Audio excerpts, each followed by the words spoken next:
Hello বন্ধুরা, very very good morning. আজকে চলে এলাম হ্যাপি সানডে, তোমাদের সবার প্রিয় সানডে। আজকে কিন্তু কোনো মাছ মানে খুব বিশেষ কিছু রান্না নয়, একদম একটুখানি রুই মাছ। তবে মাছটা একটু বড় সাইজের রুই ছিল, 5 পিস রুই নিয়ে চলে এসেছি। একটা সাদামাটা ঝোল তোমাদের সঙ্গে শেয়ার করব। প্রথমে কড়ায় তেল বসিয়েছিলাম, তেলটা মোটামুটি একটু গরম হতে মাছের পিসগুলো দিয়ে সুন্দর করে ভেজে আমি তুলবো।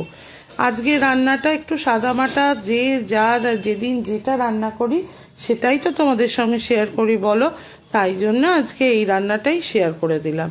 ভালো লাগলে রোজকার জয়শ্রীতে প্লিজ প্লিজ প্লিজ একটু সাবস্ক্রাইব করে দিও, একটা কমেন্ট করো, পারলে একটু শেয়ার করো, যাতে একটু রান্না করতেও ভালো লাগে। যা দেখে এইসব বুড়ো মতো কাকিমাদের বেশ মজাই লাগে। তোমাদের একটা শেয়ার, একটা লাইক আমাদের কিন্তু, আমার অন্তত খুব মজা হয়। একটু তেজপাতা ফোড়ন দিয়ে একদম নৌকো নৌকো করে রাখা আলু দিয়ে এবারে সুন্দর করে আলুগুলোকে ভাজি ভাজি করব। তবে খুব একটা ভাজা নয়, ভাজি মলায় একেবারে লাল লাল করে ভাজতে হবে এর কোনো মানে নেই, সামান্য একটু কালার আসবে ওইটুকু অবধি ভাজবো। তবে এই আলুটার মধ্যে সামান্য একটু লবণ আর হলদি রানিকে আমি ছড়িয়ে দেব, দিয়ে ভাজলে আরো ভালো হয়, তাই জন্য আমি সেরম ভাবেই ভাজবো। তো আজকে রান্নাটা একদম সিম্পল এই কারণে, আজ একটু কাজও আছে, একটু বেরাবার আছে, তাই শর্টকাটে এই রান্নাটাই করলাম। আর এই রান্নাটাই আমি তোমাদের সঙ্গে শেয়ার করলাম। যা বলা তাই কাজ, দেখতে পেয়েছো তো? একটু লবণ ছড়ালাম, একটু হলদি রানিকে ছড়ালাম, এরপর আলুগুলো একদম একটু আমার যতটুকু দরকার ভাজি ভাজি করে নেওয়ার চেষ্টা করব।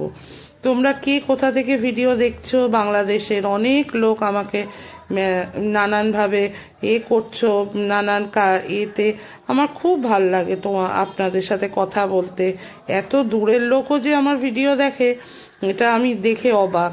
তো যাই হোক, খুব মজাও লাগে দেখলে। আমার কাজের কি ছিরি, তেজপাতার সঙ্গে কিন্তু সাদা জিরে ফোড়নটা দেওয়া উচিত ছিল, আজকে একটু ভুলবশত সাদা জিরেটা আমি পরে দিলাম।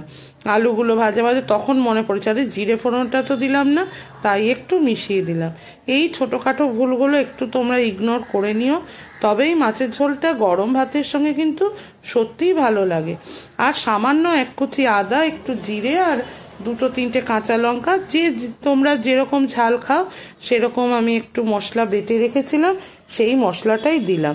তবে যে মিক্সিতে করেছি মশলাটা, সেই সময় আর তোমাদের আমি ওইটা দেখাতে পারিনি, তাই মুখে বলে দিলাম।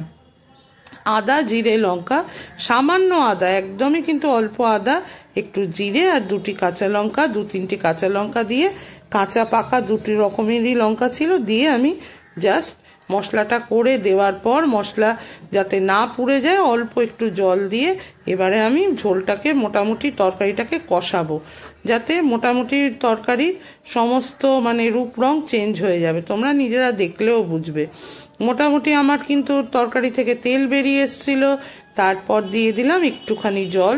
তোমাদের মাছের পরিমাণ অনুযায়ী, আজকে আমি বেশি ঝোল করার দরকার নেই, আমরা 3 জন 5 পিস মাছ আছে মানে এখন ঠিকই আছে, তার চেয়ে আর বেশি আমাদের দরকারও নেই। আমি অল্প জলই দিয়েছি এবং তারপর আমার মাছ ফুটে যেতে, আলু ফুটে যেতে ঝোলও একদম রেডি, তারপর আমি মাছগুলো দিলাম। এই মাছ দেওয়ার পরে ধরো 5 মিনিট, এই মাছটা দেওয়ার পরে 5-6 মিনিট একটু রাখবো, যাতে মাছের ভিতরে গ্রেভির সমস্ত স্বাদ গুণ চলে যায়। ব্যাস, তারপরে প্লেস আউট করে দেবো, মানে নামিয়ে দেবো। এবং গরম গরম ভাতে তোমরা কিন্তু এই মাছের ঝোলটা ট্রাই করে দেখতে পারো। বলছি তো, একদমই সাধারণ রান্না, সিম্পল রান্না, কিন্তু খেতে কিন্তু হয় অসাধারণ। রোজ রোজ যদি একঘেয়ে খাবার না খেতে চাও, মাঝে মধ্যে এরম হালকা পাতলা রান্না খেতে খারাপ লাগে না। দেখো, পরিবেশন করে ফেললাম। ভালো লাগলে অবশ্যই লাইক, শেয়ার, কমেন্ট করো।